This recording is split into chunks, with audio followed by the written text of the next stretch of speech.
Electro magnetic induction.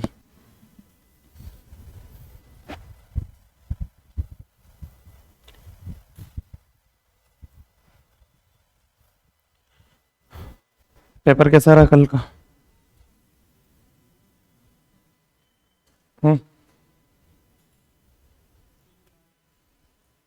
ठीक ठाक मतलब। क्या स्कोर है फिजिक्स में?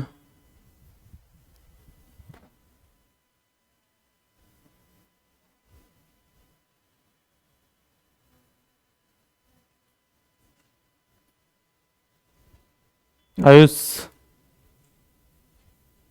दिया नहीं? क्यों? क्या बोल रहा? क्या बोल रहा? मैग्नेटिज्म नहीं पढ़ा मतलब? अभी चल रहा मैग्नेटिज्म तो करेंटली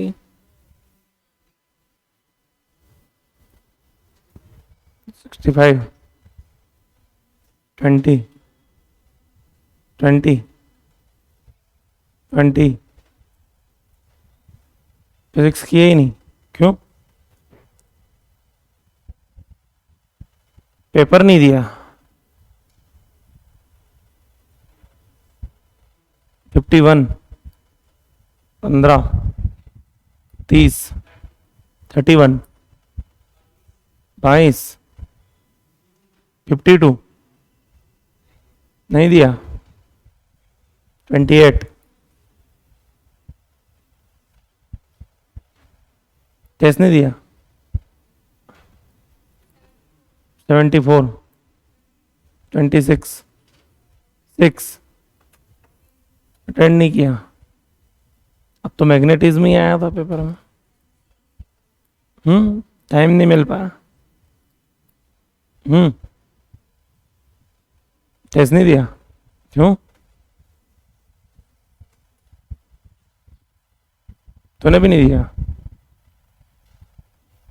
50 25 नहीं दिया?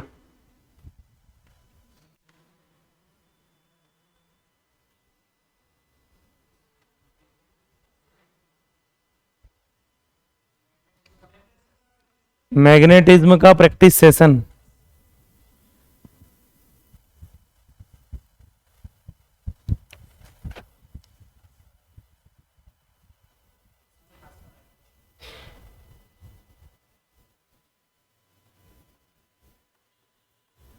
आज दिन में डिस्कस कर लेता हूँ, शाम तक रुकना पड़ेगा लेकिन सबको। देखो 1 बजे के पहले तो हो नहीं सकता, 1 से 1:30 में भी नहीं हो सकता, खाना खाता हूँ है ना। 3 तक भी नहीं हो सकता, क्लास है। तो कहीं ना कहीं होगा इवनिंग टाइम में, शाम को 4-5 बजे के बाद ही। तो लग तो सकता है उस ड्यूरेशन में कहीं ना कहीं उसको एडजस्ट कर सकते हैं, लेकिन फिर यही है रुकना सबको। कुछ लोग मतलब मैक्सिमम लोग तो रुक ही रहे हैं, लेकिन जो जल्दी जा रहे हैं उनको भी रुकना पड़ेगा उस दिन।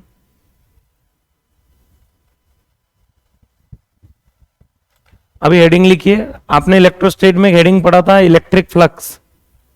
क्या होती है वैल्यू, क्या होती, फॉर्मूला क्या होता? Phi equal to q inside by epsilon naught. तो वो गॉस लॉ है, लेकिन ऐसे हमने क्या फॉर्मूला पढ़ा था मैं इलेक्ट्रिक फ्लक्स का? E A cos theta, E dot A, electric field और एरिया वेक्टर का डॉट प्रोडक्ट। तो जैसा इलेक्ट्रिक फ्लक्स होता है वैसे एक हेडिंग होती है मैग्नेटिक फ्लक्स। वो ई डॉट ए होता है, ये बी डॉट ए होता है। वहां पे इलेक्ट्रिक फील्ड है, यहाँ पे मैग्नेटिक फील्ड है। हेडिंग लिखिए मैग्नेटिक फ्लक्स।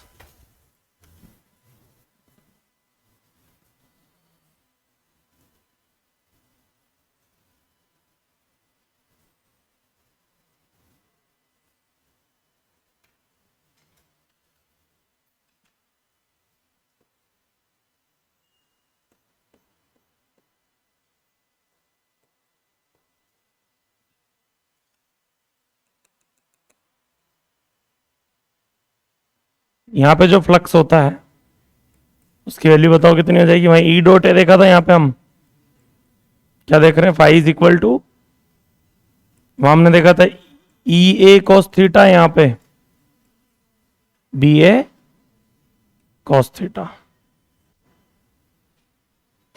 थीटा क्या है? हाँ, angle between magnetic field and, और एक और चीज बताई थी मैंने, if coil makes an angle theta with magnetic field, then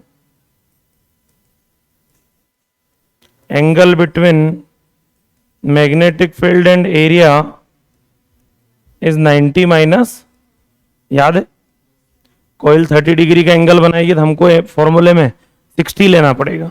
magnetic field के कोई कोयल अगर परपेंडिकुलर रखी हुई है तो परपेंडिकुलर वर्ड समझ के मत सोच लेना कि cos 90 जीरो कर दिया फ्लक्स। कोयल अगर परपेंडिकुलर रखी हुई है तो एरिया उसके पैरेलल आएगा, और कोयल अगर पैरेलल रखी हुई है तो एरिया परपेंडिकुलर आएगा। कोयल अगर थीटा एंगल बनाएगी तो एरिया 90 माइनस थीटा एंगल बनाएगा, ध्यान रखना है। छापिए।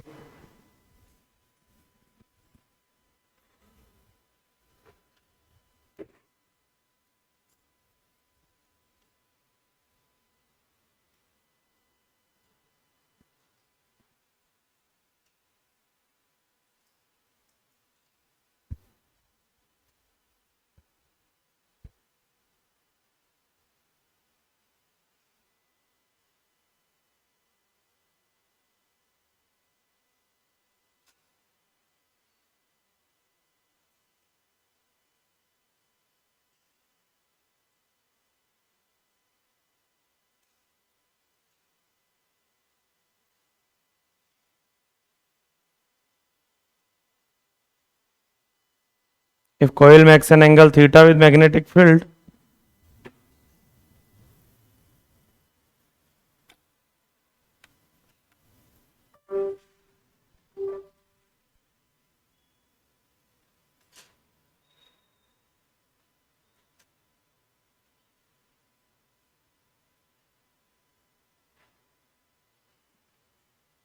कोयल अगर थीटा एंगल बनाएगी तो एरिया क्या बनाएगा, 90 माइनस थीटा।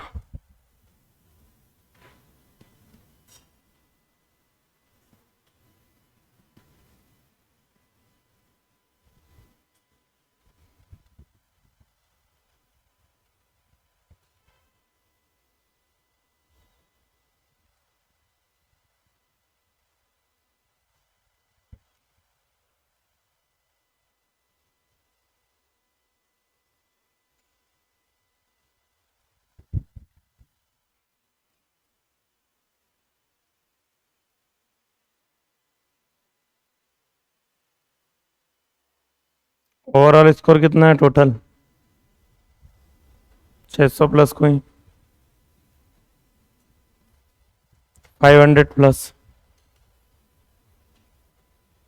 450 प्लस कितना 465, बिटवीन 400 टू 450 410 40 415 10 350 to 400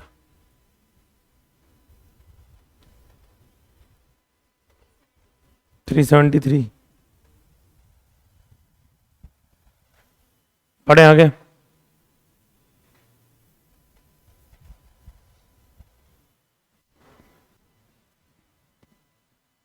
देखिए हम आते हैं इस चैप्टर में, हमको बेसिकली पढ़ना क्या है, 3 बेसिक रूल में चैप्टर पूरा खत्म होता है।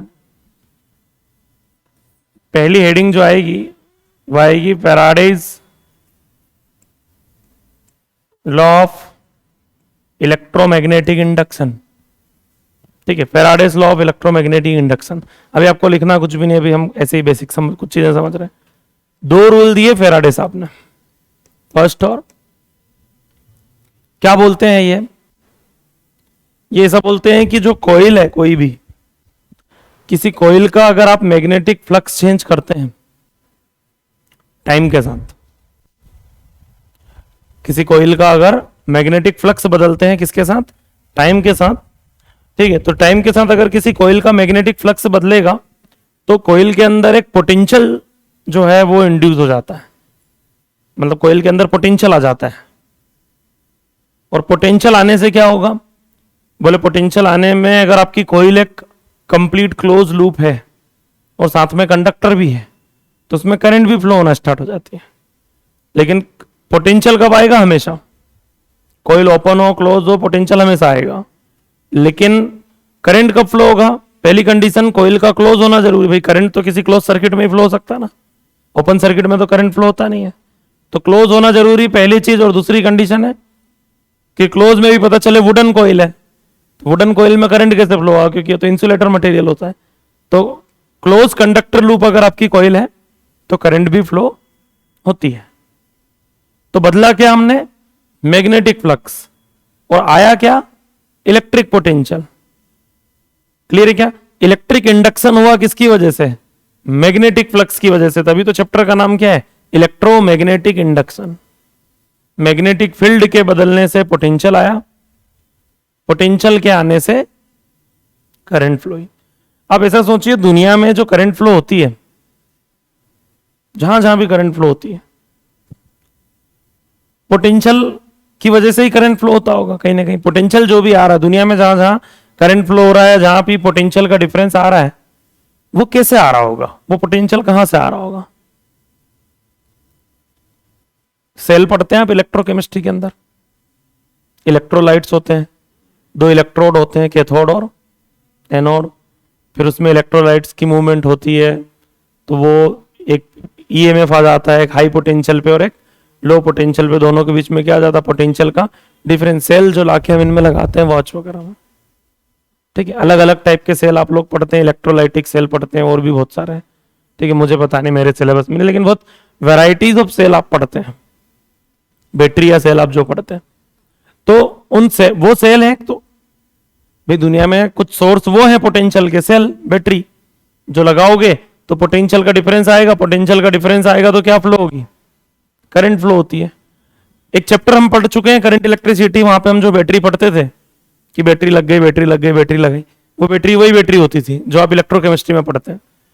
पोटेंशियल जनरेट करती है, दो इलेक्ट्रोड होते हैं, एनोड और कैथोड, पोटेंशियल का डिफरेंस आता है, वही बैटरी है।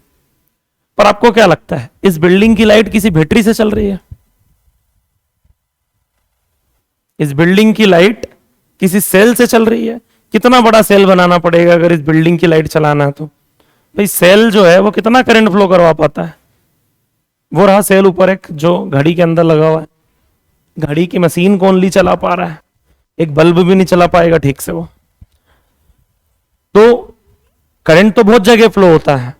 नॉर्मली अगर हम बात करें तो कहीं कहीं ऐसे डिवाइस है जिनमें बैटरी लगी होती है, बैटरी की वजह से ही करंट फ्लो होता है। जो व्हीकल्स होते हैं उनमें भी बैटरी लगी हुई होती है, बैटरी चार्ज होती है, बैटरी से ही करंट फ्लो होता है। क्यों? क्योंकि बहुत ज्यादा करंट का रिक्वायरमेंट कार में, बाइक में होता नहीं, बहुत बड़ी करंट नहीं चाहिए। कार और बाइक चलाने के लिए नहीं बोल रहा हूं, कार और बाइक चलाने के लिए तो बहुत बड़ी करंट चाहिए। इलेक्ट्रिक व्हीकल अगर है तो फिर वो एक अलग बात है। मैं नॉर्मल बात कर रहा हूं जो पेट्रोल से चलती है गाड़ी, उसमें बैटरी का काम क्या है? लाइट चलाना, इंडिकेटर चलाना, छोटे मोटे, थोड़ी बड़ी बैटरी होती है लेकिन उतनी बड़ी भी नहीं होती। आजकल ईवी आ गई, इलेक्ट्रिक व्हीकल्स आ गए, उनमें और बड़ी बैटरी है, लेकिन ज्यादा ज्यादा एक कार चला सकते हो, बिल्डिंग चला सकते हो क्या? एक इस बिल्डिंग की पूरी लाइट किसी बैटरी से चलानी है, पॉसिबल है क्या? बोले हाँ, इन्वर्टर की बैटरी चला तो देती है। चलो इन्वर्टर की बैटरी से मान लो इस बिल्डिंग का लाइट चल गया, मान लिया मैंने कि चल जाता है। किसी मोहल्ले की लाइट चला सकते हो क्या? इतनी बड़ी बैटरी कहां से लाओगे? पूरे गीता भवन की लाइट चला सकते हो क्या? पूरे इंदौर की लाइट चला सकते हो क्या? और पूरे भारत की लाइट अगर चलाना हो तो कितनी बड़ी बैटरी लगेगी? इंडिया से बड़ी तो बैटरी लग जाएगी, अपने पास जगह ही नहीं रहेगी, रखेंगे कहाँ उतनी बड़ी बैटरी को? वो भी तो एक समस्या है। तो क्या लगता है आपको कि ये जो सप्लाई हमारे यहाँ आ रहा है ये बैटरी का सप्लाई तो नहीं हो सकता? एग्जैक्टली यही है। हमारे यहां जो सप्लाई आ रहा है ये ईएमआई का सप्लाई है, इलेक्ट्रोमैग्नेटिक इंडक्शन। मैग्नेटिक फ्लक्स को चेंज करके इलेक्ट्रिक पोटेंशियल जनरेट किया जा रहा है और वो पोटेंशियल हमारे घर में सप्लाई हो रहा है। ये ईएमआई है, इलेक्ट्रोमैग्नेटिक इंडक्शन है। आप लोगों ने पढ़ा होगा डैम बनाए जाते हैं इलेक्ट्रिसिटी बनाने के लिए। क्या काम है डैम पे? डैम का क्या काम है इलेक्ट्रिसिटी बनाने में? उस पानी का क्या काम है? नहीं मतलब हम जो पानी इकट्ठा करते हैं डैम में, उस पानी, नॉर्मली बोला जाता है ना कि यार कि पानी से बिजली बनती है, ठीक है, कैसे बनती है? घर में क्यों नहीं बना लेते? अगर पानी से बिजली बनाने का जुगाड़ अपने पास है तो अपने यहाँ कौन सा पानी की कमी है? 2-4 टंकी एक्स्ट्रा लगा के अपनी बिजली खुद ही बना लेते अपन। इलेक्ट्रिसिटी जनरेट होती है पानी से, सच्चाई में? बोले नहीं, एग्जैक्टली होता क्या है, एक कोयल होती, कोयल, उस कोयल को मैग्नेटिक फील्ड में घुमाना होता है, रोटेट करना होता है। कोयल घूमेगी ना फील्ड में तो वो उसका एरिया भी घूमेगा। अब बी ए कॉस थीटा में अगर उसका एरिया रोटेट होगा, मतलब जैसे मान लो कोयल, ये इसी कोयल की मैं बात करूं, ये कोयल जो है, जो ये रखी हुई है, इसको मैं ऐसे रोटेट करना स्टार्ट कर दूं, कोयल ऐसे रोटेट कर रहा हूं मैं, ऐसे कोयल रखी हुई है, ऐसे रोटेट करना स्टार्ट कर दे, तो इसका जो ये एरिया है ये भी ऐसे थीटा चेंज होगा इसका बार बार, किसके साथ? फील्ड के साथ। कोयल का अगर थीटा बदलेगा फील्ड के साथ, थीटा बदलेगा तो फ्लक्स बदलेगा, और फ्लक्स बदलेगा तो भाई साहब के हिसाब से, फेराडे के हिसाब से, फेराडे फर्स्ट लॉ में ये बोलते हैं कि कोयल में क्या इंड्यूस होगा? पोटेंशियल, और वही पोटेंशियल अपने यहां आता है, अपने घरों में। तो इस कोयल के रोटेट होने से इतना ज्यादा पोटेंशियल जनरेट हो जाता है क्या? बोले हाँ, वैल्यू भी बताऊंगा मैं कितना पोटेंशियल जनरेट होता है। लेकिन कोयल रोटेट करना, वो जो पानी है उसका काम होता है ऊपर से वो गिरे, गिरे किस पे? टरबाइन पे। टरबाइन पे वो गिरेगा तो वाटर के पास क्या होती? काइनेटिक एनर्जी आ जाती है, मतलब पोटेंशियल। पहले तो पानी की पोटेंशियल एनर्जी को हम कन्वर्ट करते हैं किसमें? काइनेटिक एनर्जी में। पोटेंशियल और काइनेटिक एनर्जी है मैकेनिकल एनर्जी, फिर मैकेनिकल एनर्जी उस टरबाइन पे गिरती है, जिससे वो टरबाइन घूमता है। उस टरबाइन के अंदर कोयल लगी होती है, वो कोयल घूमती है फील्ड में, और फील्ड में वो कोयल घूमती है तो उसका फ्लक्स बदलता है, और मैग्नेटिक फ्लक्स चेंज होता है तो ईएमएफ इंड्यूस होता है फेराडे के हिसाब से, और वो इंड्यूस्ड ईएमएफ हमारे घरों में आता है। इस तरीके से पानी से बिजली बनाई जा सकती है। तो क्या हम घर में टरबाइन घुमा के इलेक्ट्रिसिटी बना सकते हैं? बना सकते हैं। टरबाइन घुमाना पड़ेगा, टरबाइन के अंदर फील्ड होनी चाहिए, मैग्नेटिक कॉइल लगी होनी चाहिए, वहां से सप्लाई भी लेके जाना है, कर सकते हैं हम।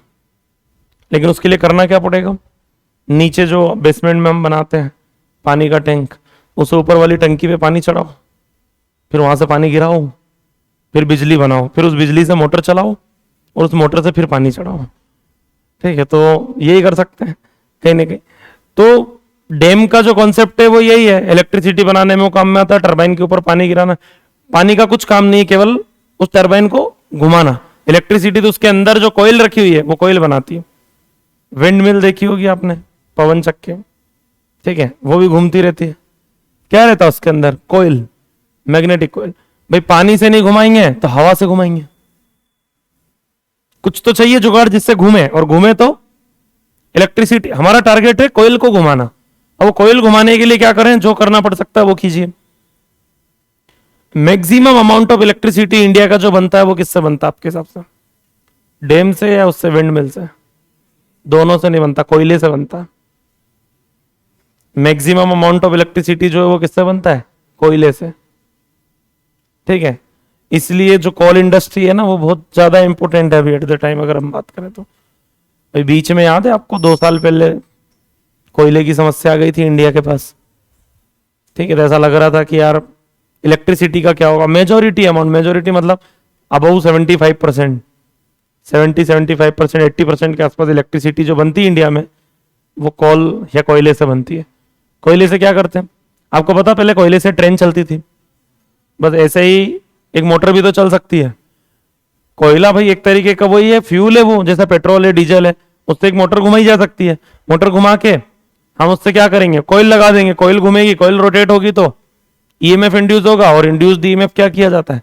सप्लाई किया जाता है। तो मैक्सिमम अमाउंट ऑफ इलेक्ट्रिसिटी कोयले से प्रोड्यूस होती है। कोयला क्यों चुना हमने? क्योंकि सस्ता है। मोटर घुमाने के लिए हम पेट्रोल भी चुन सकते थे, हाँ चुन सकते थे, लेकिन महंगा बहुत है। बिजली कितनी महंगी होती है अभी, फिर इलेक्ट्रिसिटी भी तो बहुत महंगी हो जाएगी, दिक्कत वो भी तो है। पेट्रोल से घुमाओ, डीजल से घुमाओ, इलेक्ट्रिसिटी से नहीं घुमा सकते क्या? बोले इलेक्ट्रिसिटी बनाना ही तो इलेक्ट्रिसिटी से कैसे घुमाएंगे मोटर? ठीक, वो भी ट्राई किया, लेकिन मैक्सिमम अमाउंट ऑफ इलेक्ट्रिसिटी जो प्रोड्यूस होती है वो किससे होती है? कोल। तो वो कौन सी एनर्जी है? कोयले के पास कौन सी एनर्जी होती है? Chemical energy. ठीक है, हम लोग जानते हैं कंबशन, जब कोई ये हाइड्रोकार्बन या कोई भी ऑर्गेनिक मैटर जब जलता है तो एनर्जी रिलीज होती है। आप थर्मोडायनेमिक्स में चीज पढ़ चुके हैं ऑलरेडी। तो उसी एनर्जी को यूज करके कोयल घुमाते हैं, कोयल घुमाते हैं, इंडक्शन लाते हैं, इंडक्शन ला के इलेक्ट्रिसिटी बनाते हैं। अब होता क्या है, फेराडे से फिर एक और चीज पूछी गई कि आपकी सारी बातें मान ली जाए कि मान लो किसी कॉइल का मैग्नेटिक फ्लक्स टाइम के रेस्पेक्ट में चेंज होगा तो कॉइल के अंदर ईएमएफ इंड्यूस होगा। अब आप जरा ये बता दें कि कितना ईएमएफ इंड्यूस होगा। तो ये बोलते हैं rate of change in flux is equal to induced EMF. Rate मतलब differentiate with respect to the time. Second law में बोलते हैं फेराडे क्या बोलते हैं, rate of change in flux is equal to induced EMF. पहले रूल में इन्होंने ये बताया कि इंडक्शन होता है, दूसरे रूल में इन्होंने ये बताया कितना होता है, इतना होता है d5 बाई dt। किस रेट से फ्लक्स चेंज हो रहा है उस बात पर डिपेंड करेगा कि ईएमएफ कितना इंड्यूस होगा। फिर एक और साइंटिस्ट है जिनका नाम है लेंज, वो बोलते हैं काम करो यहां आगे एक माइनस लगा लो, d5 बाई dt मत बोलो, क्या बोलो, माइनस d5 बाई dt। बोले क्यों, ऐसा क्यों? बोले ऐसा इसलिए कि ये जो इंडक्शन होता है, इंड्यूस्ड ईएमएफ जब आता है किसी कॉइल में, और मान लो आपकी कॉइल एक क्लोज लूप है, क्लोज कंडक्टर लूप है, तो उसके अंदर जो इंड्यूस्ड करंट भी आता है, इंड्यूस्ड ईएमएफ और इंड्यूस्ड करंट हमेशा क्या करते हैं, जैसे किसी कॉइल का आपने फ्लक्स चेंज किया, फ्लक्स चेंज होने से इंडक्शन आया, वोल्टेज इंड्यूस हुआ, ईएमएफ इंड्यूस हुआ, करंट इंड्यूस हुआ। इंड्यूस्ड करंट और इंड्यूस्ड ईएमएफ उस रीजन का अपोज करेंगे जिस रीजन से वो इंड्यूस हुए हैं। मतलब इंडक्शन किसका हो रहा है, मैग्नेटिक फ्लक्स बदलने से इलेक्ट्रिक पोटेंशियल और इलेक्ट्रिक करंट आ रही है। अब वो इलेक्ट्रिक पोटेंशियल और इलेक्ट्रिक करंट उस रीजन का अपोज करते हैं जिस रीजन से वो इंड्यूस हुए हैं। ठीक है, इसलिए ये फॉर्मूले में क्या बोलते हैं, लेंज क्या लगा लो, माइनस का मतलब क्या हुआ, जिस वजह से इंडक्शन आएगा उस वजह का ही क्या होगा, अपोज होगा। इंडक्शन का जो भी रीजन होगा उस रीजन का क्या किया जाएगा, अपोज किया जाएगा। किससे, कौन करेगा वो अपोज, वही जो इंड्यूस हुए हैं, कौन, पोटेंशियल और करंट। पोटेंशियल आएगा और मान लो करंट फ्लो ही तो करंट भी। तो बेसिक 3 रूल हो गए, कौन कौन से, Faraday first law of electromagnetic induction क्या बोलते हैं ये, इसमें ओनली इन्होंने ये बताया कि इंडक्शन आएगा, अगर आप फ्लक्स बदलोगे तो पोटेंशियल इंड्यूस होगा, और अगर आपकी कॉइल एक close loop, close conductor loop है तो पोटेंशियल के साथ साथ करंट भी इंड्यूस होगी। फेराडे सेकंड लॉ में क्या बोलते हैं ये, rate of change in flux is equal to induced EMF. फिर आए क्या, लेंज बोलते हैं कि इंड्यूस्ड ईएमएफ और करंट उस रीजन का अपोज करेंगे जिस रीजन से वो इंड्यूस हुए हैं। कहीं ना कहीं पूरी कहानी एक ही चीज पे टिकी हुई है, किस पे, फ्लक्स। ये बदला तो ये ईएमआई चैप्टर आता है, ये नहीं बदलेगा तो ईएमआई चैप्टर ही खत्म हो जाता है।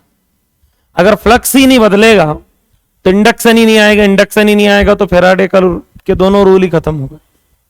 फ्लक्स नहीं बदलेगा तो इंडक्शन नहीं आएगा, तो मतलब ही नहीं कि कितना इंडक्शन आएगा, और फिर कोई अपोज नहीं, कोई सारी कहानी खत्म हो जाती मतलब। तो पूरा ईएमआई कहीं ना कहीं अगर हम बात करें तो एक ही कहानी पे टिका हुआ है, क्या, कि क्या फ्लक्स चेंज हो रहा है। ठीक है, और फ्लक्स चेंज हो रहा है तो कैसे चेंज हो रहा है, कैसे चेंज हो रहा है मतलब, मुझे कॉइल का मैग्नेटिक फ्लक्स बदलना, मेरे पास कितने ऑप्शन है, मेरे पास 3 ऑप्शन है। मैं मैग्नेटिक फील्ड बदल सकता हूं, मतलब कॉइल जिस फील्ड में रखी हुई है वो फील्ड की वैल्यू बढ़ती जाए, 2 Tesla, 4 Tesla, 5 Tesla, 10 Tesla, 20 Tesla. पहला तरीका ये है, या कम होती जाए। बदलना है, बढ़ाना नहीं है, मैं पहले बता रहा हूं आपको।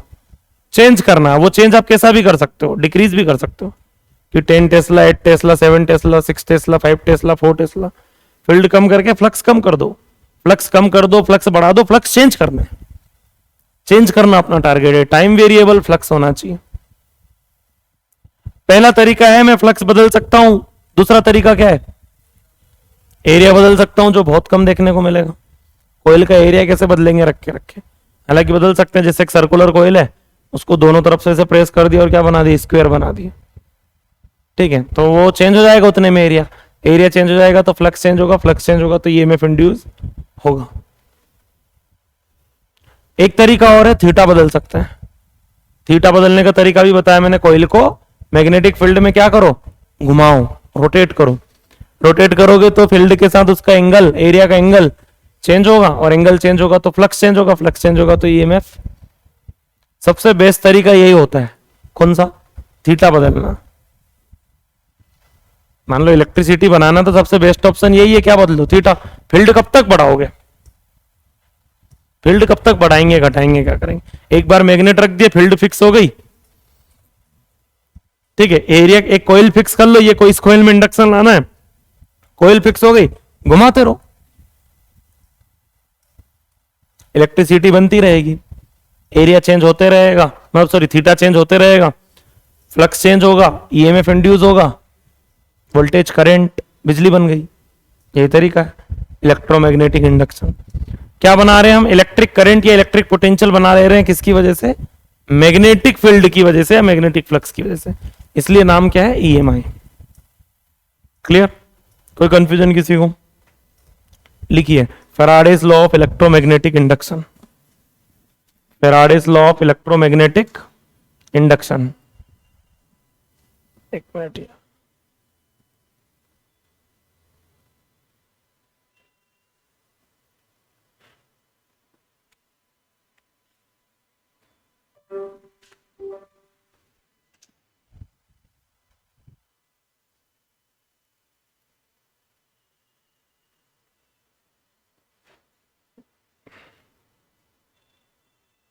Faraday's law of electromagnetic induction.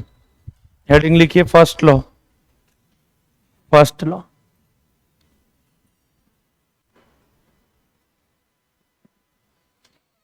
Faraday's law of electromagnetic induction. Heading लिखिए फर्स्ट लॉ, लिखिए according to it, according to it, if magnetic flux of coil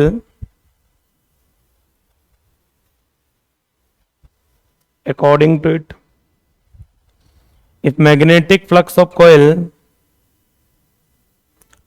will change with respect to time, according to it, if magnetic flux of coil will change with respect to time,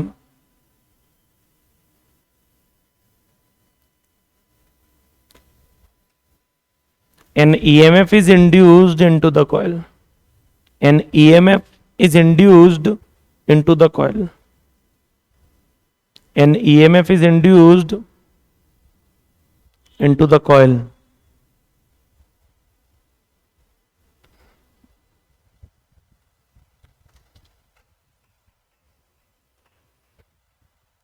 An EMF is induced into the coil. Next line में लिखिए if coil is a close conductor loop, close को भी underline करना और conductor को भी, दोनों होना जरूरी।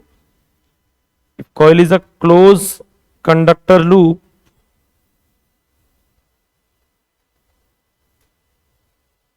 a current will also induced into the coil. EMF का इंडक्शन कब आएगा? हमेशा। करंट कब इंड्यूस होगी? If coil is a closed conductor loop, a current will also induced into the coil. A current will also induced into the coil. EMF कब induce होगा? हमेशा। Flux change करोगे तो आपसे अगर पूछा जाए ओपन कोइल में होगा या क्लोज में? दोनों में। वुडन कोइल में होगा या आयरन कोइल में? दोनों में। भाई वोल्टेज सब में इंड्यूस होगा, करंट किस में फ्लो होगा? ओनली जो क्लोज कंडक्टर लूप है। तो फ्लक्स चेंज होने पे वोल्टेज पक्का इंड्यूस होता है, करंट इंड्यूस हो भी सकती है और नहीं भी हो सकती। करंट के बारे में कुछ नहीं बोल सकता।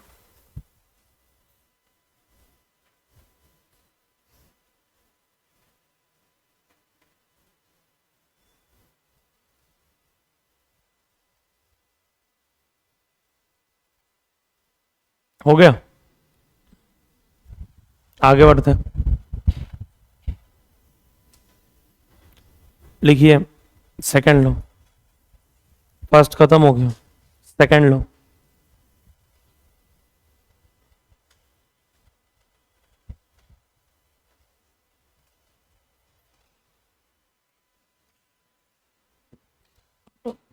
According to it,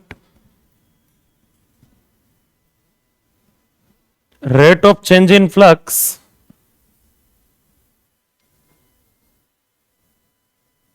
according to it, rate of change in flux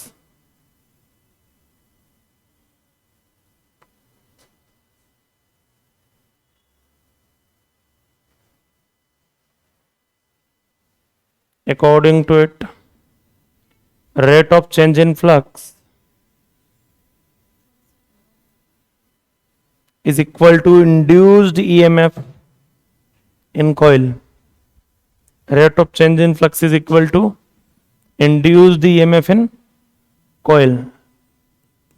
E is equal to minus of d phi by dt. अब बताओ E इज इक्वल टू क्या लिखेंगे, minus of d phi by D t. अब इसमें बहुत सारी possibilities रहती है क्या, like E is equal to minus d phi में हम अगर क्या लिखेंगे, फील्ड इनटू एरिया. ठीक है, फील्ड इनटू एरिया तो कभी कभी ऐसा हो जाएगा E is equal to minus area dB by dt. कब, जब B जो है वो क्या हो, वेरिएबल हो, फील्ड चेंज हो रही हो तब. ठीक है, कभी एरिया चेंज हो जाएगा तो मान लो एरिया वेरिएबल वैसे होता नहीं लेकिन कभी होगा, एक आध केस ऐसे मिलेंगे, तो माइनस बी इंटू क्या लिखना पड़ेगा, D A by D T. बहुत सारे क्वेश्चन है जो आपको मिलेंगे यहाँ पे.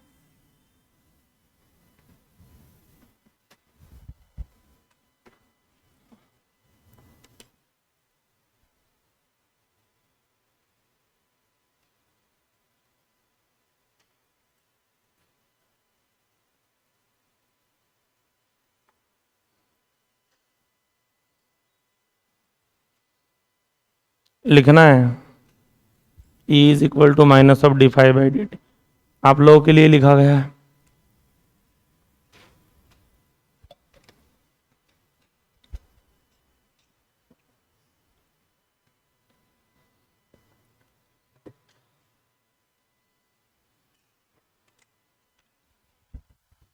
और V इक्वल टू क्या होता है भैया, आई आर.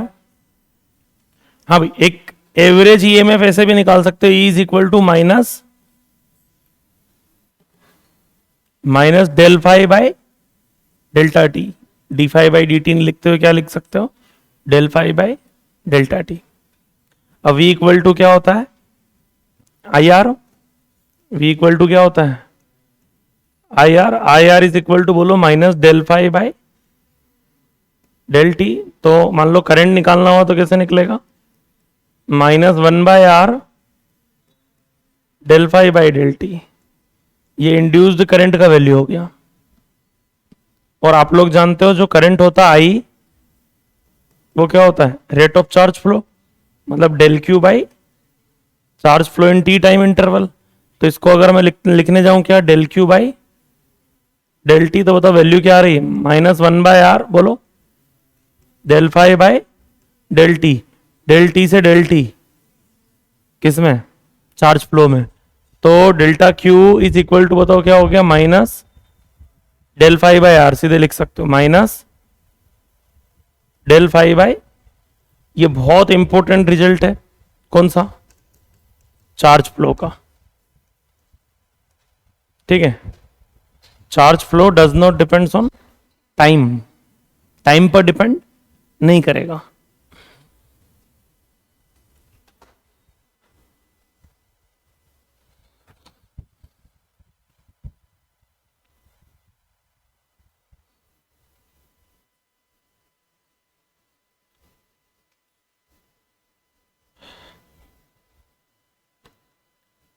क्या हो गया,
हो गया क्या?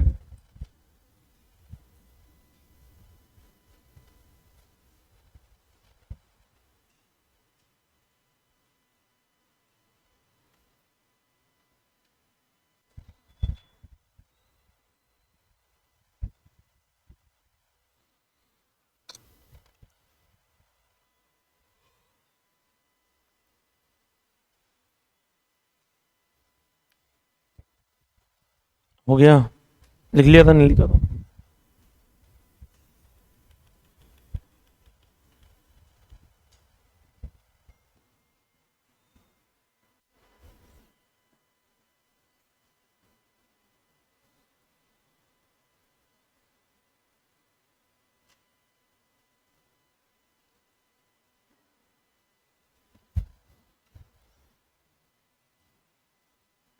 देखिए, लिखना मत।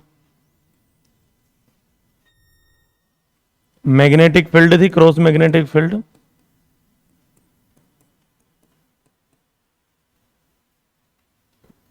उसमें दो कोयल रखी गई थी, आइडेंटिकल कोयल्स।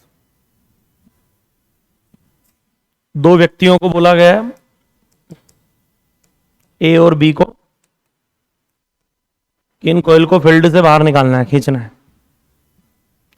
तो इसने फील्ड को खींचा, ऐसे धीरे धीरे खींच के लाया। कितने टाइम में? 3 सेकंड लगा दिया। और बी ने कोयल को पकड़ा और खींच दिया। खींच दिया मतलब 0.2 सेकंड में ही खींच दिया। 0.2 सेकंड, इसने पूरे 3 सेकंड लिए। तो बताइए जरा, आइडेंटिकल कॉइल थी, ज्यादा फ्लक्स में चेंज कहां आया? सेम आया। दोनों का फ्लक्स बी ए था। अरे दोनों का फ्लक्स पहले क्या था? बी ए। बाद में बाहर जब कॉइल आ गई फील्ड से बाहर, तो कितना हो गया? 0। तो चेंज इन फ्लक्स ज्यादा कहां है? सेम है। आइडेंटिकल कॉइल है तो रेजिस्टेंस किसका ज्यादा है? सेम है। चेंज इन फ्लक्स ज्यादा किस केस में? दोनों केस में सेम फ्लक्स का चेंज आ रहा है। भाई पहले फ्लक्स कितना था? बी ए। बाद में कितना हो गया? 0। तो चेंज कितना आएगा? Final minus initial. 0 minus B है, माइनस बी है। चेंज इन फ्लक्स है, माइनस बी है। और एक वो लेंज लॉ का माइनस आएगा तो प्लस बन जाएगा ना, ये ध्यान रखना बाद में फॉर्मूले में। तो चेंज इन फ्लक्स तो दोनों का सेम हुआ ना, कितना? माइनस बी है। ये किसी कॉइल का ज्यादा है, किसी कॉइल का कम है? नहीं, आइडेंटिकल कॉइल है। रेजिस्टेंस भी सेम है। तो किस कॉइल में ज्यादा चार्ज फ्लो होगा? दोनों में सेम। किसमें ज्यादा ईएमएफ इंड्यूस होगा? सेकंड में। सेम नहीं होगा, क्योंकि जो इंड्यूस्ड ईएमएफ है वो ओनली चेंज इन फ्लक्स पे डिपेंड नहीं करता। वो है change in flux divided by time interval. वो है rate of change in flux. Flux बदलना और कितने टाइम में बदलना वो बहुत इंपॉर्टेंट है। तो ईएमएफ ज्यादा इंड्यूस किस में होगा? सेकंड में।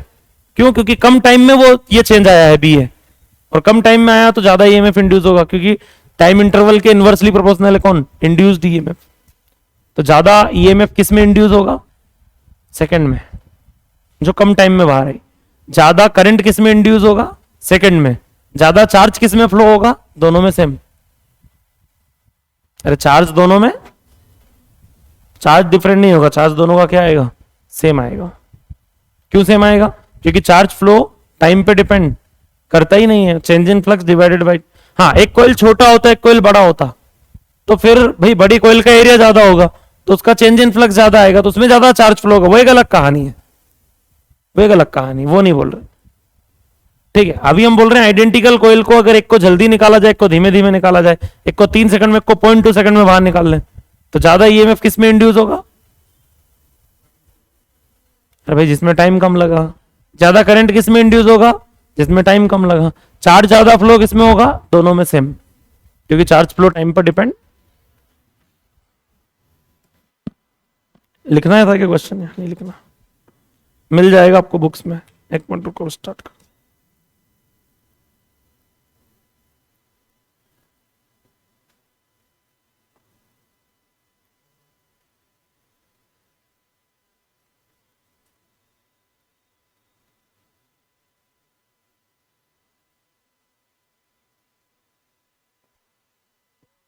पेन ड्राइव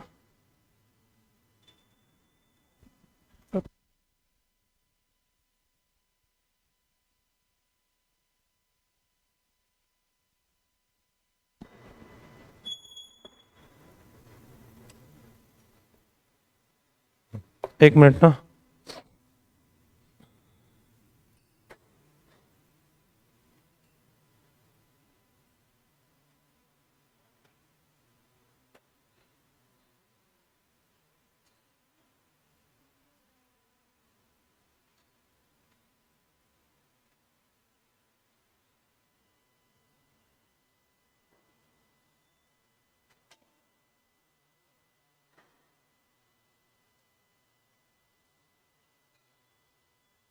एक क्वेश्चन लिखिए।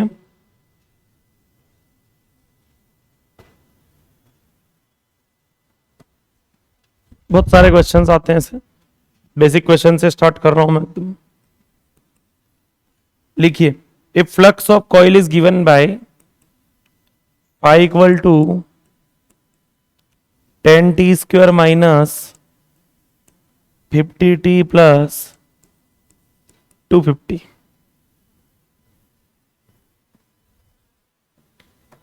if flux of coil is given by phi equal to 10t² plus 50t minus 10t² minus 50t plus 250, calculate। पहला question, induced EMF in coil, induced EMF in coil at 3 second।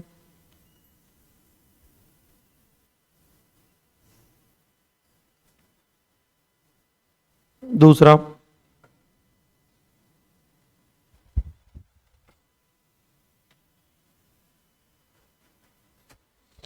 induced current at 2 second if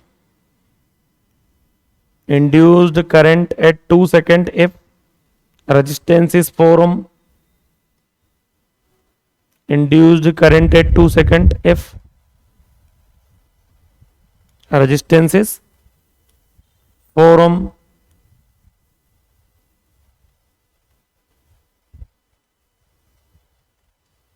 next, induced EMF between 2 to 4 second, induced EMF between 2 to 4 second। अच्छा, अब induced EMF के दो question हो गए, कौन कौन से दो हो गए? पहला और तीसरा, लेकिन दोनों क्वेश्चन में डिफरेंस है। एक में एक पर्टिकुलर इंस्टेंट पे पूछा 3 सेकंड पे, और एक में पूछा तो टाइम इंटरवल में जो पूछे वो एवरेज होता है। वो कैसे निकलेगा? Del phi by del t से। और पहला वाला कैसे निकलेगा? Minus d phi by D t. Differentiate किस में करना? क्वेश्चन नंबर 1 में या 3 में? 1 में। 1 में डिफरेंशिएट होगा, 3 में डिफरेंशिएट नहीं होगा। 3 में क्या करेंगे? एवरेज वैल्यू जैसे नहीं निकालते हैं, दो टाइम की वैल्यू पुट करके फाइनल और इनिशियल वैल्यू निकालेंगे, टाइम डिफरेंस से डिवाइड कर देंगे, जैसा हम काइनेमेटिक्स में करते थे। और लिखिए चौथा, charge flow between 1 to 3 second. Charge flow between 1 to 3 second if charge flow between 1 to 3 second if resistance is 10 ohm। if resistance is 10 ohm।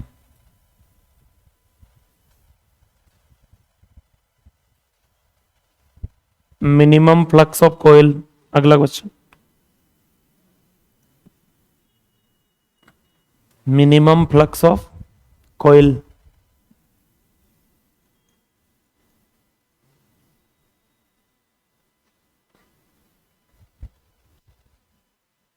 Minimum flux of coil.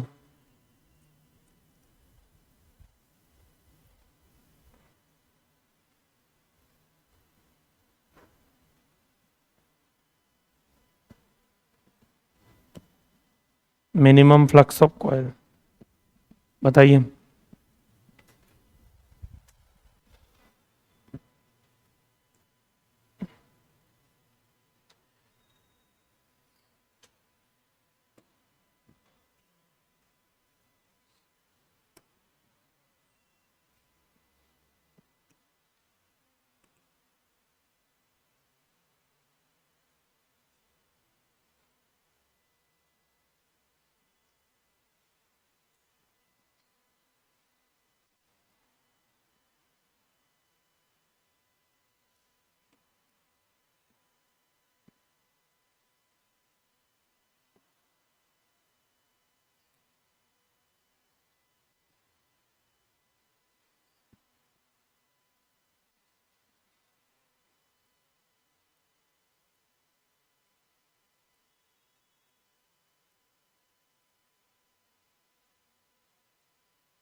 बोलो क्या क्वेश्चन क्या था?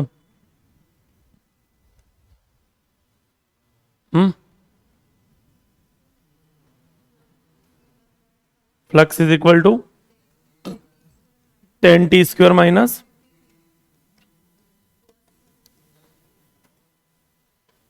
बोलो पहला क्वेश्चन क्या था? कैसे निकलेगा? E is equal to minus of d5 by, differentiate करो इसको, 20t माइनस 50, टाइम क्या बोला था? 3 सेकंड, 20 इंटू 3 60, 60 माइनस 50 10, और बाहर वाला minus 10 volt.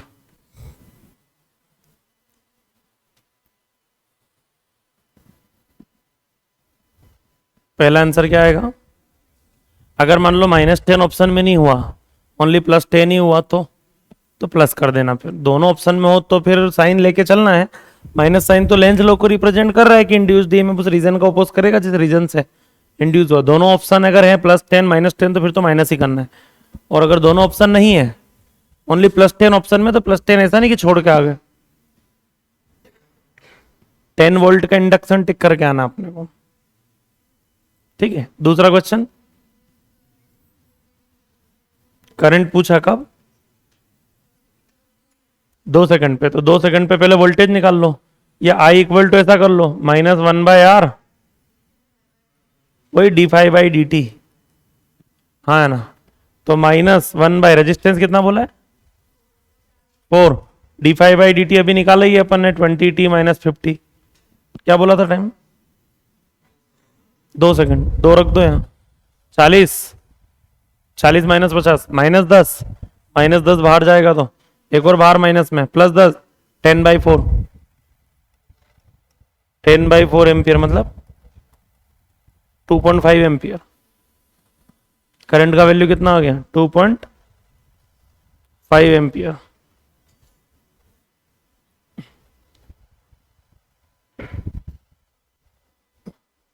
Next, induced EMF पूछा आप किस में? हाँ जी, 2 to 4 सेकंड। अब लगेगा del∅/del_t। पहले फ्लक्स निकालना पड़ेगा 2 सेकंड का, फिर निकालना पड़ेगा 4 सेकंड का। तो पहले 4 का निकाल लो, 4 का स्क्वायर 16 इंटू 10, 160, 160 और ये 200, 160 और -200, माइनस का 40, 210, फाइनल फ्लक्स आएगा 210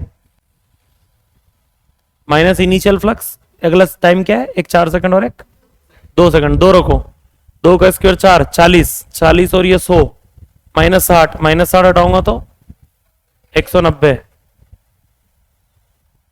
ये आ रहे हैं दोनों भाई, टाइम की वैल्यू रख दो उसमें, 4 सेकंड और 2 सेकंड दोनों फ्लक्स आ जाएंगे, फाइनल और इनिशियल। तो final minus initial change in flux divided by time interval, 4 second और 2 सेकंड, 4 - 2 करेंगे, सीधे लिख दें 2, 210 माइनस 190, 20, 20/2 10। आंसर क्या आ गया? सेम ही आ गया। हर बार सेम नहीं आएगा, टाइम ऐसा लेकर चल रहे थे कि सेम आ गया। बोलिए नेक्स्ट। चार्ज फ्लो पूछा है कब? 1 to, चार्ज फ्लो मतलब ΔQ। क्या फॉर्मूला चार्ज फ्लो का? del∅/R माइनस del∅/R, मतलब माइनस तो लेंज लो वाली बात हो जाएगी। ठीक है, अब बोलो चेंज इन फ्लक्स कितना टाइम बोला था? 1 2 3, तो 1 पे तो निकाल ही रखा अपन ने, कितना? 190, 3 पे और निकाल लेते हैं, वो 90, ये 150। अच्छा 2 का निकाला है, तो चलो 1 का निकाल लेते हैं। 10 माइनस 50 -40, -40, 210। 1 का कितना आ रहा है? 210। तो इनिशियल वैल्यू आएगी, सॉरी 210, फाइनल वैल्यू 3 सेकंड का, 3 का स्क्वायर 9, 90, 150, 90 और 150 -60, वही 190 आ गया। 190 माइनस 210, दोनों टाइम रखो, 1 और 3 दोनों वैल्यू आ जाएगी, एक 190 आएगा, एक 210 आएगा। मतलब वैल्यू देख रहे हैं आप, 1 और 3 पे भी वही आ रही जो 2 और 4 पे आई थी। मतलब थोड़ा सा बस उल्टा हो गया। बताओ, फाइनल माइनस इनिशियल किया तो 190 माइनस 210, हाँ -20, -20 वो बाहर, +20, तो चेंज इन फ्लक्स हो गया। रेजिस्टेंस बोला ना, रेजिस्टेंस कितना बोला, 10, ठीक है, तो 20/10, 2 कूलम। चार्ज फ्लो की वैल्यू क्या हो जाएगी, 2 कूलम। अगले क्वेश्चन का आंसर 2 कूलम। उसका अगला, मिनिमम फ्लक्स कैसे निकलेगा, मिनिमम फ्लक्स नहीं, टाइम जीरो नहीं रखते हैं, एक बार डिफरेंशिएट करके जीरो के इक्वल करके वहां से टाइम निकाल के फिर फ्लक्स में वैल्यू रखना है।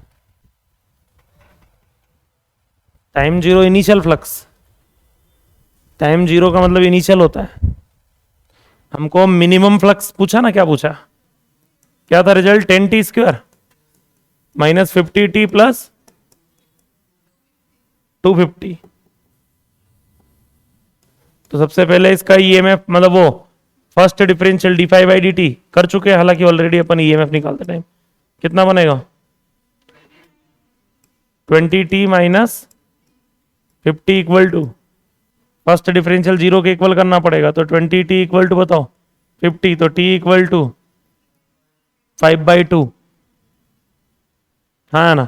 अब ये वैल्यू उठा के इस टाइम पे फ्लक्स मिनिमम होगा, ये वैल्यू उठा के यहां रखनी पड़ेगी, तो बताओ फाई का मिनिमम वैल्यू क्या आएगा, बोलो 10 इंटू टाइम का स्क्वायर 25/4 माइनस 50 इंटू 5/2 प्लस 250, इससे ये 2.5 टाइम कैंसल, 25 इंटू 25 625, तो ये बनेगा 62.5, 2.5 है क्योंकि 25 नहीं है, 62.5 माइनस इससे ये 25 125, ठीक है, प्लस 250 माइनस 125 प्लस 250 प्लस 125, 125 में 62.5 जोड़ दो,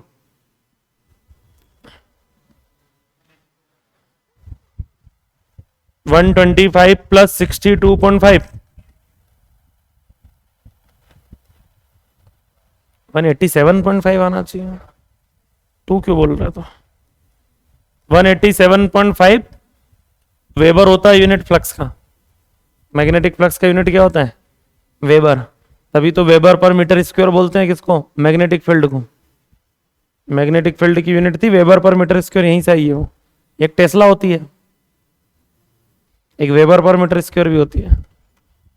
flux weber phi equal to B है, बी का यूनिट निकालना है तो 5I है।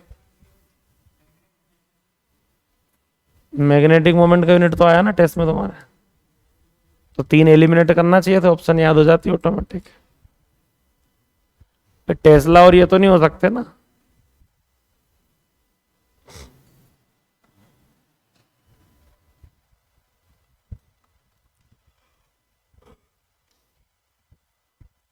हो गया।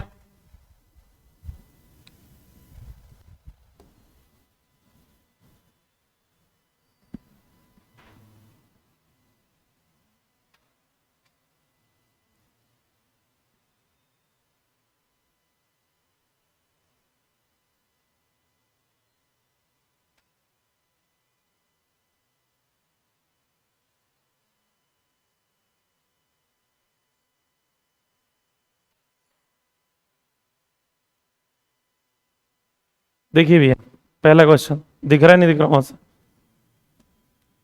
पहला क्वेश्चन है कोयल है जिसका एरिया कितना है 0.5 metre square, uniform magnetic field 4 weber per metre square में रखी हुई है, एरिया दे दिया कितना 0.5, मैग्नेटिक फील्ड की वैल्यू भी मिल गई कितनी 4, एरिया जो है वो 60 डिग्री का एंगल बना रहा है किसके साथ, मैग्नेटिक फील्ड के साथ, तो फ्लक्स कितना होगा, थीटा भी दे दिया। क्या बहुत बेसिक क्वेश्चन से एकदम स्टार्ट किया, फाई इज इक्वल टू बोलो क्या, बी ए cos थीटा, बी कितना है 4, एरिया 1/2, 0.5 मतलब 1/2, cos 60 डिग्री 1/2 कितना हो जाएगा 1 वेबर, बी।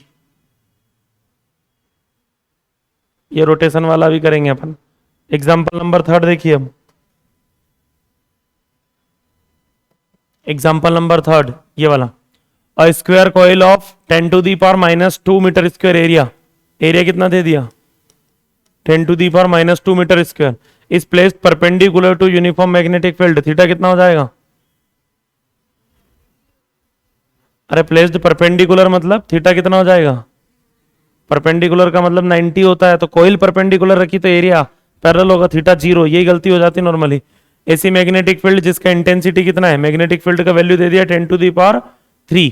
तो हमसे क्या पूछा है? Flux. Flux is equal to B A cos theta. भाई 0 डिग्री पे फ्लक्स तो प्लस बी आएगा, 180 डिग्री पे माइनस बी है, और 90 डिग्री पे 0। वही डॉट प्रोडक्ट जैसी कहानी है। तो कुछ नहीं करना, मल्टीप्लाई करना है। बी कितना? 10⁻3। एरिया कितना? 10⁻2, और cos 0 डिग्री 1 हो जाता है वो तो वैल्यू कितनी आ जाएगी? 10 वेबर। आंसर कितना आ जाएगा? 10। तो बताओ कौन सा आंसर आ जाएगा? पहला।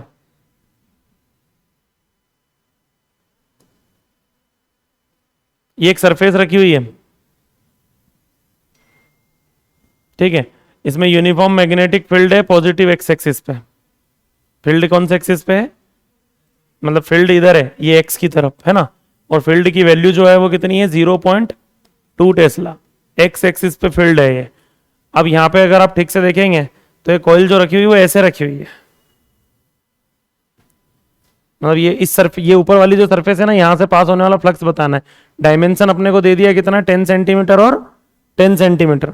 तो 10 सेंटीमीटर 10 का एक स्क्वायर प्लेट है, तो एरिया कितना हो जाएगा? 10 इंटू 10 बोलो, 100 इंटू 10⁻⁻4 सेंटीमीटर में ना। ये आप सीधे लिख सकते हो 10⁻², 10⁻² मीटर स्क्वायर। सेंटीमीटर को मीटर में कन्वर्ट करेंगे तो ये तो इस सरफेस का एरिया हो गया। अब मान लो ये प्लेन, कॉपी देना बताता हूं। ये प्लेन अगर ऐसे रखा हुआ होता, ऐसे हॉरिजॉन्टली, तो उस कंडीशन में इसका एरिया ऐसे ऊपर आता, फील्ड इधर है एक्स में, तो थीटा क्या बन जाता? 90 डिग्री। लेकिन इस प्लेन को ऐसे रखा गया है, देखो ठीक से, ये सरफेस ऐसे रखी गई है, ऐसे दिख रही है। अब हुआ क्या है कि जो हॉरिजॉन्टल होना चाहिए थी, उससे जब इसको ऐसे घुमाया तो उस हॉरिजॉन्टल के साथ ये कितना एंगल रोटेट हुई है? 30। समझ में आया क्या? ये एंगल दिया है यहाँ पे 30 डिग्री, दिख रहा ऊपर? भाई हॉरिजॉन्टल होती तो हॉरिजॉन्टल होती, लेकिन इसको ऐसे रोटेट कर दिया, तो ऐसे रोटेट कर दिया हॉरिजॉन्टल डायरेक्शन के साथ। ये वाला एंगल कितना दे रहे हैं? 30। अच्छा एक बात बताओ, एरिया कितना एंगल बना रहा था? फील्ड उधर है, एरिया कितना एंगल बना रहा था? 90। 30 रोटेट होगा एरिया, 30 रोटेट होगा एरिया, तो अब एरिया और उसके बीच में एंगल कितना बचेगा? 60। ठीक है, बस यही है। एरिया मतलब थीटा क्या रखना है? 60 डिग्री। मतलब तो कुछ नहीं करना, phi equal to B A cos theta.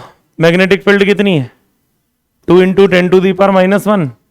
Area 10⁻2 cos 60 degree 1/2, इससे कैंसल। आंसर क्या हो जाएगा? 10⁻3। 10⁻3 मतलब 1 मिली वेबर। एम फॉर मिली है वो। अरे 10⁻3 मतलब कितना हो गया? 1 मिली वेबर। अगला क्वेश्चन देखिए। अगले क्वेश्चन में कॉइल है जिसका एरिया 100 सेंटीमीटर स्क्वायर है। एरिया कितना हो गया बोलो? 100 सेंटीमीटर स्क्वायर मतलब 10 टू दी पावर, तो इसको सीधे 10⁻2 लिख सकते हैं। अच्छा, उस कॉइल में नंबर ऑफ टर्न दे दिए इस बार कितने? फ्लक्स में ध्यान रखना, ये बी ए जो है वो सिंगल टर्न का होता है। अगर एन नंबर ऑफ टर्न है तो फ्लक्स को क्या लिखना पड़ेगा? एन बी ए। तो नंबर ऑफ टर्न भी दे दी कितने? 500। मैग्नेटिक फील्ड की वैल्यू दे रखी कितनी? 0.1 वेबर पर मीटर स्क्वायर, और परपेंडिकुलर है कॉइल के परपेंडिकुलर मतलब थीटा 0 डिग्री हो गया। ठीक है, अब field is reduce 0 in 0.1 second. Field जो है वो जो 0.1 टेस्ला फील्ड थी, वो फील्ड को कितना कर दिया? अचानक से 0 कर दिया। कितने टाइम में? 0.1 सेकंड के अंदर फील्ड 0 हो गई, हाँ है ना। तो हमसे क्या पूछा है? Induced EMF in coil. Coil के अंदर इंड्यूस्ड ईएमएफ कितना होगा? समझ में आया क्वेश्चन क्या था? कॉइल थी, फील्ड था, कॉइल है, फील्ड है, कॉइल फील्ड के परपेंडिकुलर रखी मतलब थीटा 0, मतलब फ्लक्स भी होगा। फ्लक्स था और फील्ड 0 हो गई तो फ्लक्स चले गया। क्या फ्लक्स चेंज हुआ? आपके पास 100 रुपए थे और गिर गए, चेंज हुए कि नहीं हुए? भाई फ्लक्स था ना कितना? एन बी ए। इनिशियल फ्लक्स कितना था बताओ कॉइल में? एन कितना? 500। बी कितना? 10⁻⁻1। एरिया कितना? 10⁻, कितना फ्लक्स था बताओ? 0.5 वेबर का फ्लक्स था। कौन सा? इनिशियल। और फाइनल फाइनल फ्लक्स जीरो हो गया। क्यों? क्योंकि क्या जीरो हो गई? Magnetic field. तो चेंज इन फ्लक्स कितना आया? Change in flux final minus zero minus 0.5 minus 0.5 और एक वो फॉर्मूले का minus minus d five by D t. अरे इंड्यूस्ड ईएमएफ का फॉर्मूला क्या होता है? Minus of del five by del t. Change in flux कितना आ रहा बोलो? 0 पॉइंट कितने टाइम में हुआ ये सब? 0.1 सेकेंड में दिया है टाइम भी। 0 पॉइंट से पॉइंट 5 वोल्ट का वोल्टेज इंड्यूस होगा। ईएमएफ कितना इंड्यूस होगा? 5 वोल्ट। आंसर कौन सा आ जाएगा? हाँ। अगला देखिए क्वेश्चन नंबर 6। एक कॉइल है जिसके पास कितने टर्न है? नंबर ऑफ टर्न दे दिए कितने? 1000। एरिया कितना दे रखा है बोलो? 500 centimetre square. The plane of coil is placed at right angle to the magnetic induction. Right angle मतलब परपेंडिकुलर। प्लेन परपेंडिकुलर है, थीटा भी दे दिया। कितना? अरे थीटा 90 नहीं, 0 डिग्री। प्लेन परपेंडिकुलर है भैया, तो एरिया पैरेलल होगा ना। कॉइल का प्लेन परपेंडिकुलर है फील्ड के, तो एरिया क्या होगा? तो मैग्नेटिक फील्ड की वैल्यू 2 × 10⁻⁻, थीटा की वैल्यू कितनी हो गई? 0 डिग्री। कॉइल को 180 डिग्री रोटेट कर दिया जाए कितने टाइम में? 0 पॉइंट। अब आपको थोड़ा सा समझना पड़ेगा चीजों को। मान लो मैग्नेटिक फील्ड इधर से इधर है, ऐसा मान लो। इस दीवार से एक कॉइल ऐसे रखी हुई है, ऐसे फील्ड के परपेंडिकुलर, तो उसका एरिया और फील्ड में एंगल कितना है? 0 डिग्री। अब उस कॉइल को अगर मैं 180 डिग्री रोटेट कर दूंगा तो फील्ड इधर है और वो एरिया जो इधर था वो 180 डिग्री रोटेट होकर इधर आ जाएगा। तो अगला एंगल कितना बनेगा? 180 डिग्री। या पहला एंगल 180 डिग्री मानो तो दूसरा, लेकिन इस टाइप के केसेस में आपको पहला 0 मानना होता है। पहला क्या मानोगे? 0। तो बताओ इनिशियल फ्लक्स कितना आएगा बोलो? बी ए कॉस 0 डिग्री मतलब कितना? बी ए। फाइनल फ्लक्स कितना आएगा? बी ए कॉस 180 डिग्री बोले तो चेंज इन फ्लक्स कितना आएगा? फाइनल माइनस बी ए माइनस इनिशियल बी ए। अरे फाइनल माइनस बी ए और इनिशियल, चेंज इन फ्लक्स आएगा -2 BA। चेंज इन फ्लक्स क्या आएगा? -2 BA। बस हो गया। अपने से क्या पूछा है? इंड्यूस्ड ये 180 डिग्री रोटेशन जब भी आए तो आपको क्या करना है? इनिशियल एंगल 0 डिग्री मान लेना, तो इनिशियल फ्लक्स बी आ जाएगा। दूसरा वाला एंगल 180 डिग्री मान लेना, तो फाइनल फ्लक्स -B आ जाएगा, तो चेंज इन फ्लक्स 2 BA हो जाएगा, मतलब -2 BA। एक फॉर्मूले का माइनस आएगा अभी। E इक्वल टू क्या होगा? Minus del five by del t. एक फॉर्मूले का माइनस और एक चेंज इन फ्लक्स में माइनस है, तो माइनस माइनस प्लस, तो फाइनली क्या बन गया बताओ? Induced EMF 2 BA by t. अब आपके पास सब कुछ है। 2 है, फील्ड बोलो 2 × 10⁻⁻5, एरिया बोलो 5 × 10⁻⁻2 कर दें सीधे, है ना। और टाइम 0 पॉइंट, अब तो कर ही सकते हो।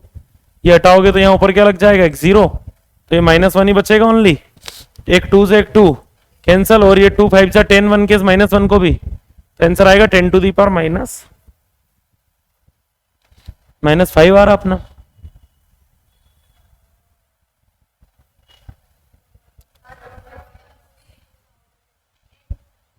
हाँ अच्छा, एन भी लेना पड़ेगा, नंबर ऑफ टर्न भी दिए क्या? हाँ, तो वो 1000 ले लेंगे अगर, तो 10⁻⁻2 आ जाएगा। 10⁻⁻2 मतलब मिली वोल्ट में कितना? 10 मिली वोल्ट। 10 × 10⁻³ कर देंगे तो कितना आ जाएगा? 10 मिली वोल्ट। उसका अगला क्वेश्चन देखिए, क्वेश्चन नंबर 7। एक कॉइल है जिसमें 500 स्क्वायर लूप्स है। इस बार कॉइल ऐसा है, square loops. Number of turn मिल गए कितने? 500। अब आप लोग पेन चलाओ, रफ पेज निकालो फटाफट।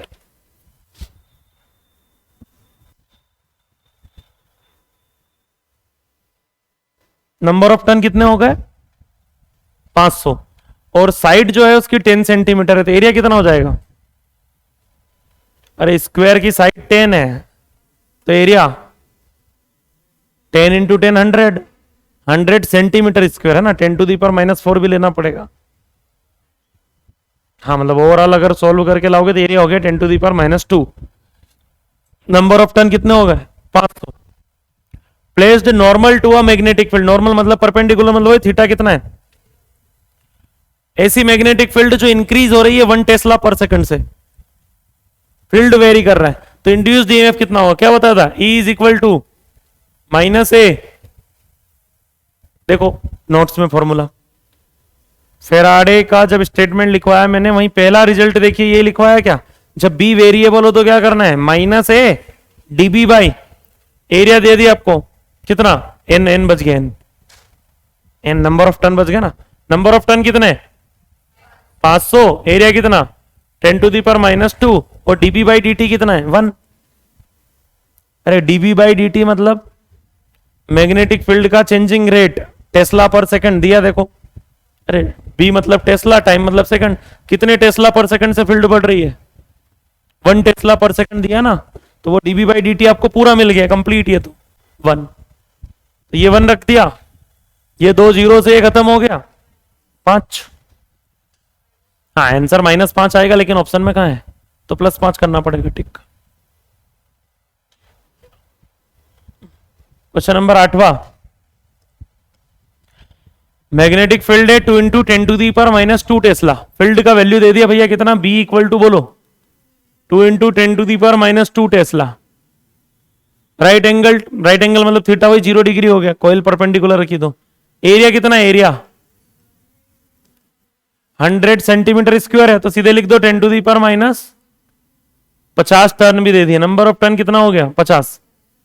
इंड्यूस्ड ईएमएफ की वैल्यू 0.1 वोल्ट है, इंड्यूस्ड ईएमएफ दे दिया जब इसको कॉइल को क्या कर दिया, फील्ड से रिमूव कर दिया, क्वेश्चन समझिए, कॉइल को फील्ड से बाहर निकाल दिया, बाहर निकाल दोगे तो पहले फ्लक्स क्या आएगा भाई, पहले फ्लक्स कितना था बी ए, जब फील्ड में थी तब फ्लक्स कितना था, और बाहर आ गई तो 0, अरे बाहर आ गई तो कौन सा फ्लक्स, हाँ है ना 0, तो final flux 0, initial flux B A, change in flux -b, change in flux पक्का कितना आएगा, और हमको इंड्यूस्ड ईएमएफ क्या होता है, change in flux divided by बोलो टाइम इंटरवल, अब बताओ क्या लिखेंगे, चेंज इन फ्लक्स -b है और ये फॉर्मूले का माइनस, तो बताओ क्या बन जाएगा, B A by time interval, अब अपने पास सब है, ईएमएफ है कितना 0.1 वोल्ट, फील्ड है अपने पास कितनी 2 into 10 to the power -2 tesla, area अपने पास कितना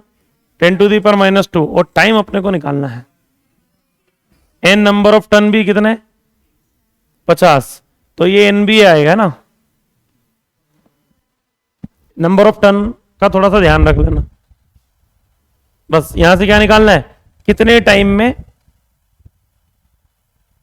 कोयल बाहर आई फील्ड से, हाँ जो भी आए यहां से सोल्व होकर, वो मुझे नहीं पता क्या आएगा, ये हटाओगे 10 लग जाएगा, आएगा या -1 बन जाएगा, 50 और ये 200 मिलके इस 100 को खा जाएंगे, तो t equal to 10 to the power -1 मतलब 0.1 सेकंड के अंदर कोयल को बाहर निकाल दिया, कहां से, फील्ड से। अगला क्वेश्चन पढ़ो, अगले में सर्कुलर कोयल है जिसमें 500 टर्न है, नंबर ऑफ टर्न दे दिए, एरिया भी दे दिया कितना 0.1, किसका, एक टर्न का, तो कोई दिक्कत नहीं, एक का ही होना चाहिए, पता होना चाहिए, वैसे भी वही कोयल का एरिया ओवरऑल, वो भाई सिंगल टर्न का एरिया है, नंबर ऑफ टर्न से इसीलिए तो मल्टीप्लाई करते हैं कि एरिया जो है वो सबका फ्लक्स निकालना होता है, तो कोई दिक्कत नहीं हो, तो एरिया दे दिया 0.1, परपेंडिकुलर रखी हुई है मैग्नेटिक फील्ड के जिसकी वैल्यू कितनी है 0.2 tesla, rotated by 180 degree, about end diameter perpendicular to field in 0.1 second, time दे दिया है, सब दे दी, मतलब वही 180 डिग्री से रोटेट हो गया, चेंज इन फ्लक्स -2 भी है, -2 एन भी है, एन भी चल रहा है, -2 एन भी है, डिवाइडेड बाय टाइम की तो जरूरत ही नहीं, चार्ज फ्लो पूछा है ना, चार्ज पूछा है डेल फाई बाय आर, मुझे टाइम से क्या मतलब, डमी डेटा टाइम, तो यहां पे वो 0.1 सेकंड किसी काम का नहीं है, -2 NBA बाय आर आंसर है मेरा। भाई चार्ज फ्लो कैसे निकलेगा, सॉरी चार्ज फ्लो कैसे निकलेगा, change in flux divided by resistance, change in flux कैसे निकलेगा 2 NBA बाय रेजिस्टेंस, सब है, 2 है, एन है, बी है, एरिया है, आर है, टी भी है लेकिन वो नहीं रखना है, टी किसी काम का, हाँ आ गया 0.4 कूलम, अरे आया समझ में कि नहीं आया? ऐसे क्वेश्चन में चार्ज फ्लो पूछा है और टाइम जो दिया है वो क्यों दिया है हमको नहीं पता क्यों दिया है। क्या उस टाइम का कोई रोल है? बताइए जल्दी फटाफट आप। अगला क्वेश्चन ट्राई कीजिए 10वां।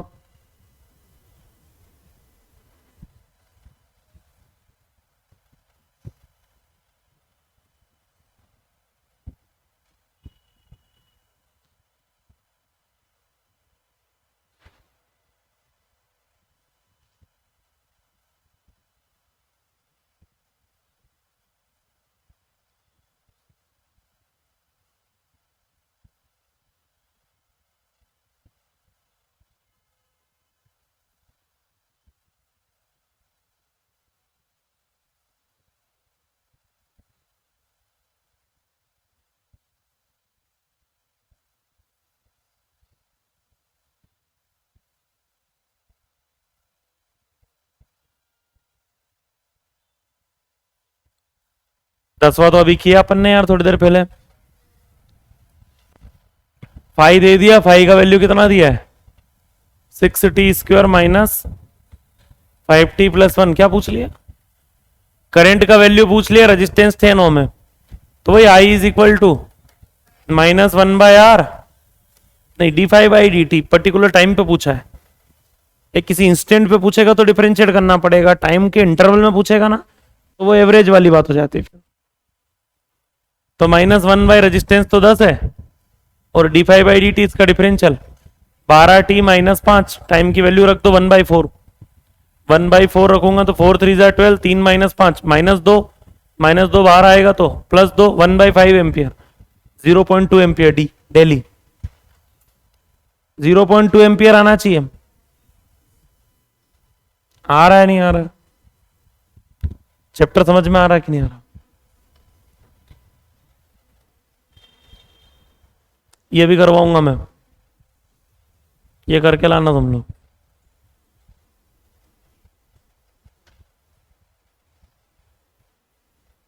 चलो सीट शेयर कर दूंगा, बचे हुए 5-7 क्वेश्चन आप लोग करके आना, ट्राई करना थोड़े अच्छे लेवल के, फिर कल अपन उनको डिस्कस करेंगे।